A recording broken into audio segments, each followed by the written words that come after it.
Debate is set to begin today on a key part of President Biden's legislative agenda. Senators are expected to begin discussing a voting rights bill that has no Republican support.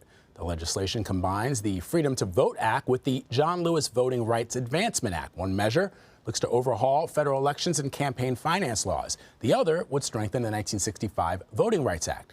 Democrats are using a procedural loophole to kick off debate on the measure today, but it's unlikely to pass, of course, as two key Democrats say they will not support changing the filibuster rules to make it happen. Ed O'Keefe explains.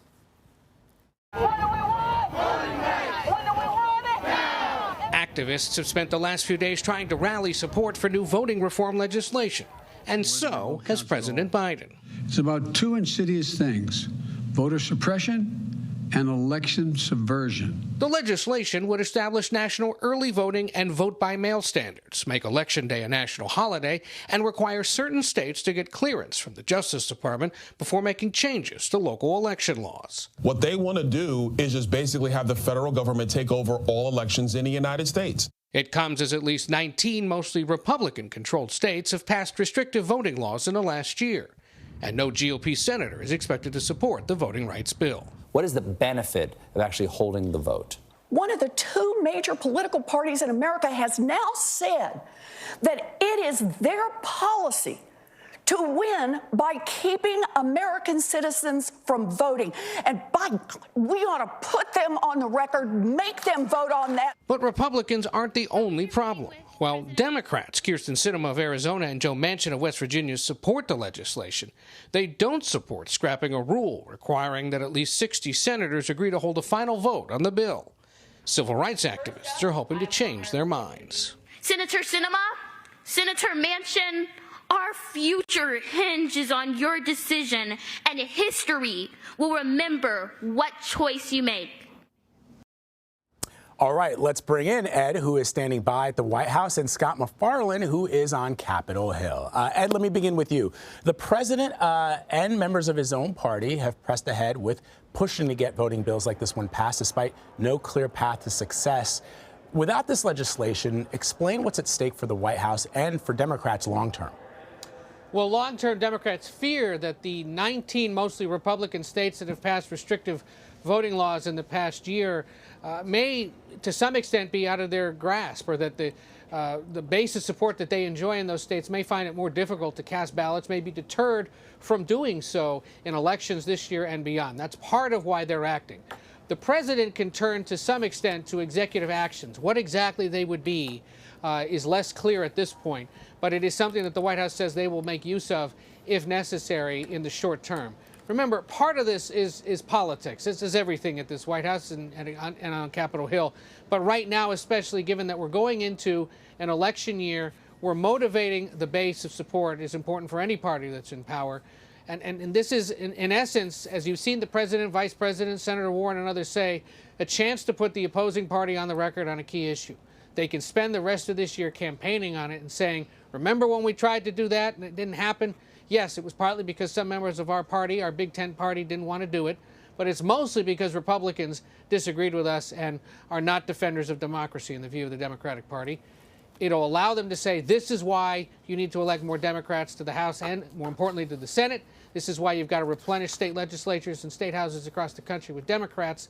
And, you know, while it may ultimately go down, it will be a useful bit of campaign politics and an important year for them. Scott, I had a conversation with Senator Elizabeth Warren in the green room of CBS Mornings earlier today, and I asked her why it's been so difficult for President Biden to convince holdouts like Senator Sinema and Manchin to support this piece of legislation. And I wondered out loud to her, if Mitch McConnell were the Senate Majority Leader, would a freshman senator be able to block a significant piece of legislation of the sitting president who happens to be a member of that same party?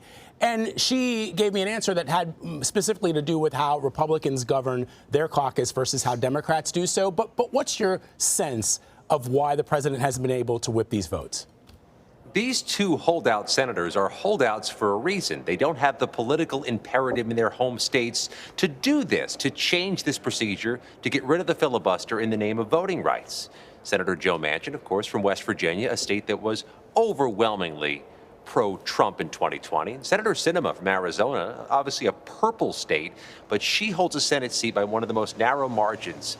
She won her seat by one of the most narrow margins of anybody currently sitting in the U.S. Senate. So there's a political imperative behind what they're doing, or in this context, what they're not doing. It's unorthodox to see Senate leaders bring a losing hand to the table. That's what they're going to do today. Ed is spot on. They want a message on this. They want to be caught trying on voting rights. They think it serves their midterm election strategy. They also think it's the right thing to do. But they want a lot out of today. They want a lot out of it this week. They want the debate to be amplified because they do want people back home to hear it and pay attention. So we can expect to hear, Vlad, some very provocative, poignant, powerful arguments on the Senate floor throughout the week. First vote's likely tomorrow.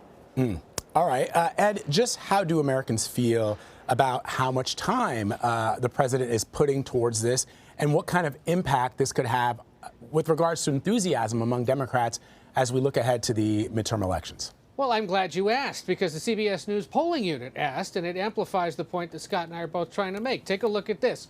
We asked the question on a host of issues. Is the president spending too much, about the right amount, or too little time on a certain issue? On the question of voting rights, a quarter say too much, about a third say the right amount, 4 in 10 say not enough. If you add up 4 in 10 plus 34%, that suggests most Americans are going to give credit to the president and Democrats for at least trying. And that reinforces the point we've been making, that there is good politics in this for the White House, for the Democratic Party, if they lose on this issue early in an election year, because it sets the base, motivates the base, and allows them now to move on to other issues that may, in that poll, be more important, more urgent to voters right now. And that is issues of bread and butter, the economy, dealing with inflation, getting elements or all of the Build Back Better plan passed in the coming weeks, as is the plan. If you can do this now, tell the base we tried and failed, elect more Democrats to help us do it next time. If you can then move on to the economy and maybe pass the child tax credit again, the climate change provisions in Build Back Better, some of the other elements, you have set, plus all the things they did last year on infrastructure, on rejuvenating states and cities and the economy after the pandemic, plus getting dozens of judges done. That's a decent set of issues to run on and say, look what we did and look what more we could do if you send more of us back here. So that question right there, I think, best encapsulates why the White House, why Chuck Schumer and the Democrats are willing to go through with this, because they see polling, not just ours, but their own and other organizations, saying to them, this is an issue that has popular majority support in the country, and it's going to squeeze Republicans for standing against yet another issue that Americans find important and worth doing. So, to Ed's point, Scott, The Hill is reporting that Senator Schumer, the majority leader, is expected to force a vote on changing the filibuster rules. From where we stand right now, it's most likely, I don't want to say 100% certainty, but it's most likely not going to work, that we're going to see a change to these rules. So why is he doing it? Is it to get Republicans on the record, or is there something else? Yeah, it's certainly something they want a message on. Senator Warren, with you on CBS Mornings a few minutes ago, said the bill isn't dead in her mind. Senator Schumer says he's not giving up, but there's no clear path ahead. There's no aspirational path ahead to get this passed into law. Certainly not this week, not in this place. There's been some talk of perhaps restoring this week the talking filibuster, where you require the opposition to hold the floor, to speak, to have marathon sessions to obstruct voting rights law. That has echoes of what famously happened here about 60 years ago in this place, the civil rights debate and the filibuster, or the talking filibuster that happened then. But that really does infuse what Democrats want. They want this to resonate. They want Americans to pay attention. Forcing Republicans to stand and deliver to block this bill is perhaps what they want, but there's still no pathway to getting this passed into law here at this moment in time. So, Scott, before I go to Ed, let me just ask you a follow-up on that. A lot of Americans will say, well, when it comes to the debt ceiling or when it comes to issues of the economy, sometimes you can circumvent some of these Senate rules, even when it comes to the filibuster. Why is this any different? The political mandate, the political calculus is just that. It's different. The debt ceiling, if breached, would lead potentially to the collapse of the American economy. In all 50 states, there's some muscle behind getting that fixed. For voting rights, there just isn't the political will in the key states where the swing votes would come from. So this is the reality Democratic leadership faces at this moment, and they recognize it's not going to change between now and November. So let's have this out this week on the Senate floor. Ed, let's talk about something else here. The federal government is set to begin distributing at-home COVID tests to Americans tomorrow. How is the White House preparing for this launch? I've read reports that there might even be a website, and I always sort of, the two of you know, right? When the federal government decides to build a website, sometimes things don't go as planned. So what are you hearing about the plans for Americans receiving these test kits? That's why we've been asking, and why we noticed that it's been hard to get specific answers, Vlad, because they understand as well that this thing can't always go well. As it says there, orders begin tomorrow on a government website where people will be able to order 4 free at-home COVID-19 tests. As it says there, completely free, no shipping costs, no credit card number needed.